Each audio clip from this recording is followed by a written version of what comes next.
So ayun mga idol, may ride nga kami ngayon ng pinsang ko. Pero yung ride namin ngayon hindi para gumala. Bali ang ride namin ngayon ay para bumili ng pyesa ng Raider niya.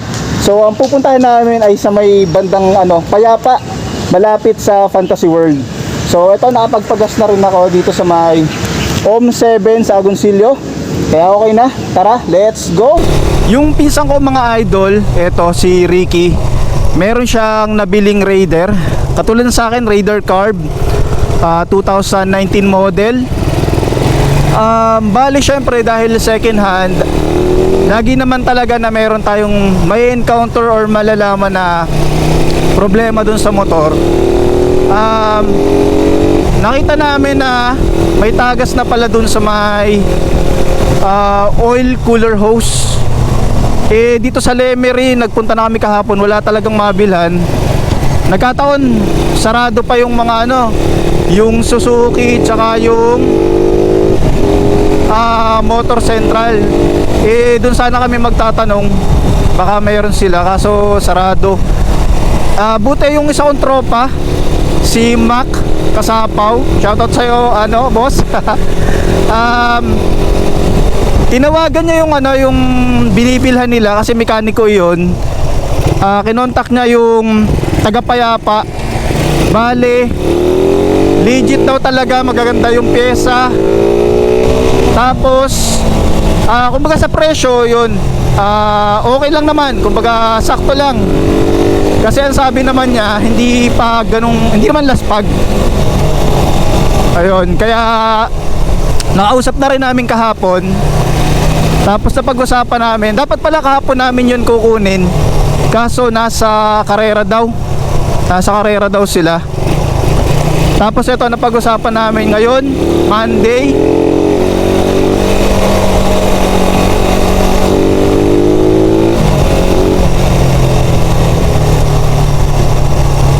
Kahit anong oras naman daw, pero minabuti na namin na agahan. Dahil nga, syempre kakabit pa yon nung aming pinsan na mekaniko, yung magaling. Syempre, nangangarera din yan mga idol, si Inye. Yan. Basa yung kalsada, kakatapos lang umulan.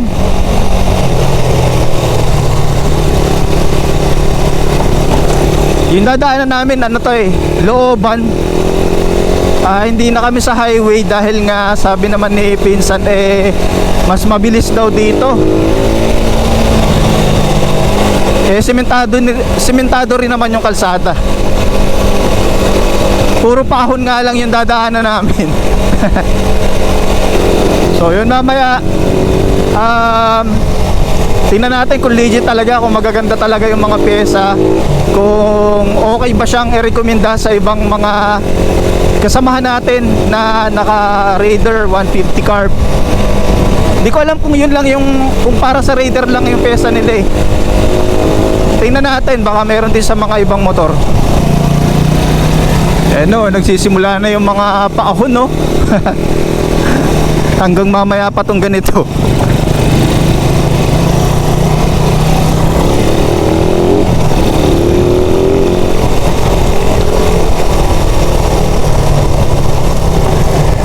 Ramdam na ramdam ko yung pagiging rough road ng kalsada. Kasi maliit lang mga gulong ko. Naka 70-80 sa likod, tapos 60-90 sa harap.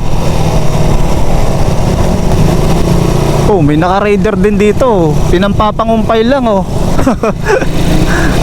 Pag mga nandyan yan sa gilid-gilid mga idol, mahilig kasi mag-alaga ng kambing yung mga tao dito. Kaya yan yung service nila pag nangungumpay. Nakita ko may pinagsimulan na ng pinangumpayan. Ang ganda rin dito Ang presko, ang lamig. Lalo pa nga kasi umulang kanina. Puro niyog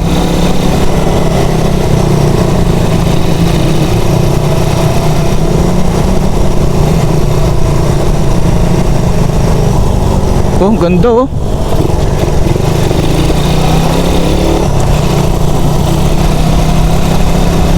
Ayun parang ang taas-taas na namin, konti pa lang yun naahon.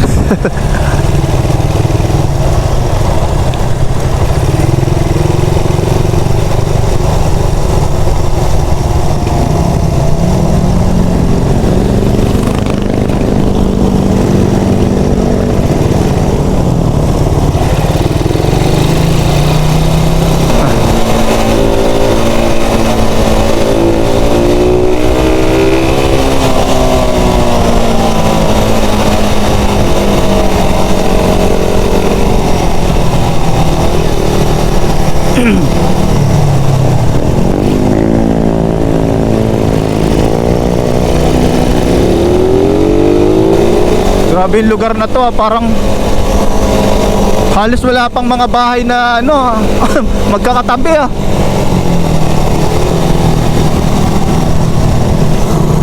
Oh. Nakakatakot palang dumaan dito kapag gabi. Parang wala kang mahihinga ng tulog. Yung mga nakikita namin tao dito yan, yung mga nangungumpay, ayan oh. May nakakarga na si Manong na kumpay para sa kambing niya or baka siguro.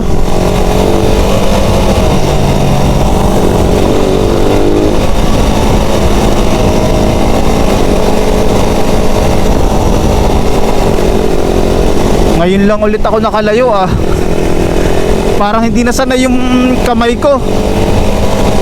Nangangalay na kaagad. Lalo pag ganito yung piga mo sa silinyador, alalay lang. Oh, ganda Ayan mga idol Ganda.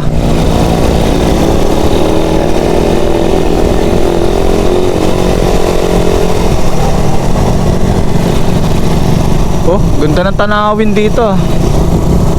Ayan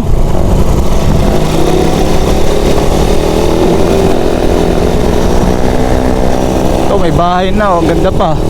Ganda ng view niya. Pagising mo sa umaga, nagkakape ka, ganito yung view mo. Tapos ang lamig. Para kang nasa Tagaytay. Puro puno ng mangga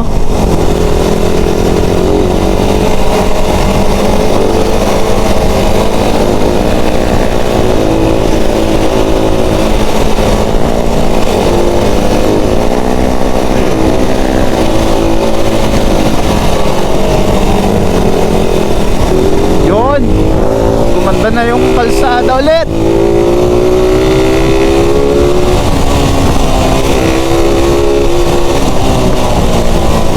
Woo! Lubak.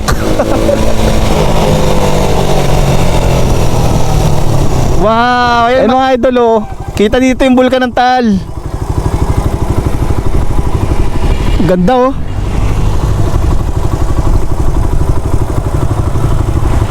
ngayon lang ako nakarating dito. Ang ganda pala. Kaya lakad na ulit tayo. At tayo ay nagmamadali din. Oh, bakit? May mas maganda doon? Ayun pala, meron pala Doon pa ako tumigil. Meron pa pala daw.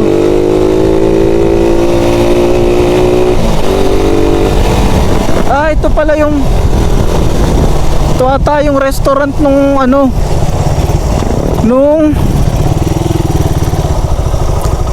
ito ka restaurant ni Mayora. Hindi ko lang alam pero parang yan Emrys. Pinadayo na tago na coffee shop. Oo. Isasama natin sa susunod mong vlog. Dadayuin natin. Ang ganda teka, pesto nga lang ako din para mas kita. Ayan mga idol ang ganda dito. Alam ko restaurant to yan, Emrys. Ang ganda ng tanawin nyo dito pag kumain kayo dito. Ayan Ayan puntahan nyo na to mga idol. Ganda dito. Ayan may dalawa pang labing-labing na ba to? Tagak.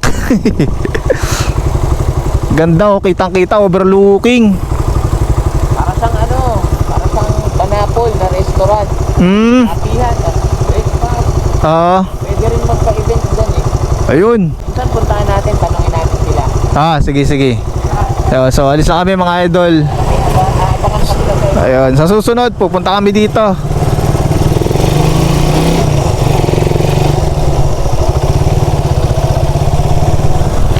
Yan, bali yung mga gusto mag breakfast ride, meron dyan. Pwede kayo magkape. Tapos ang ganda din dito. Ayan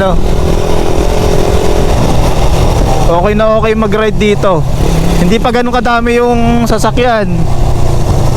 Ayan ang ganda. Mukhang puro pababa na kami. Yun na pala yung pinakatuktok niya, yung Emrys na yon. Yung restaurant na yon. Pababa naman. Ito, matipid na to sa gasolina. Pwedeng ano ka na lang, mag-neutral ka na lang pababa.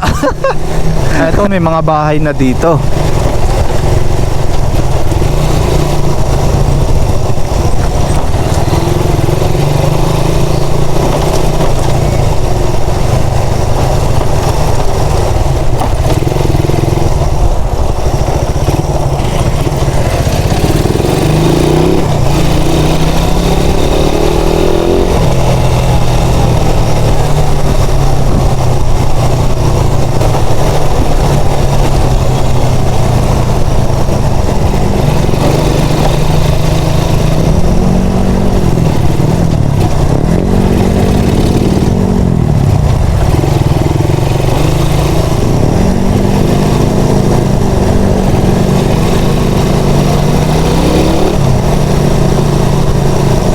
Yung Raider nga pala mga idol, nitong pinsang ko, kailangan din matapos agad ngayon kasi nga bukas may pasok na, madaling araw siya luluwas.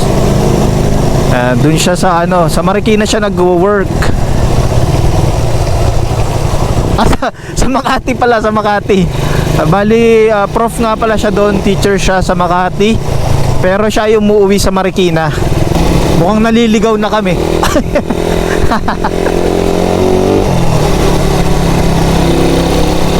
Ito payapa na pala to. Itong labas na to.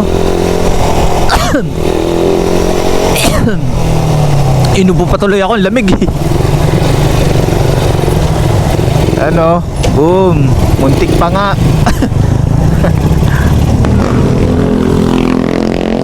Payapa na to, no? Hindi pa, payapa na? Ito na, payapa. Dito tayo. Dito? So ayun mga idol, dito pala kami tatagpuin. Kaya hintay na lang kami dito.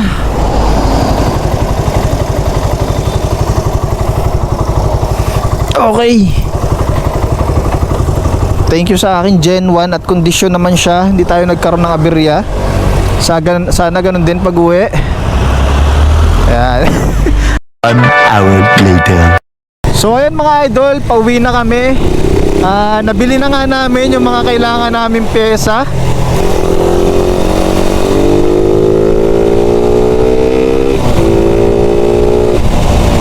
Ayan. Kung makikita nyo yan, meron pa siyang biniling upuan. Natripan niya yung tapas ng upuan na to kasi nga yung kanya medyo masakit pa rin sa puwetan pagka malayo yung biyahe.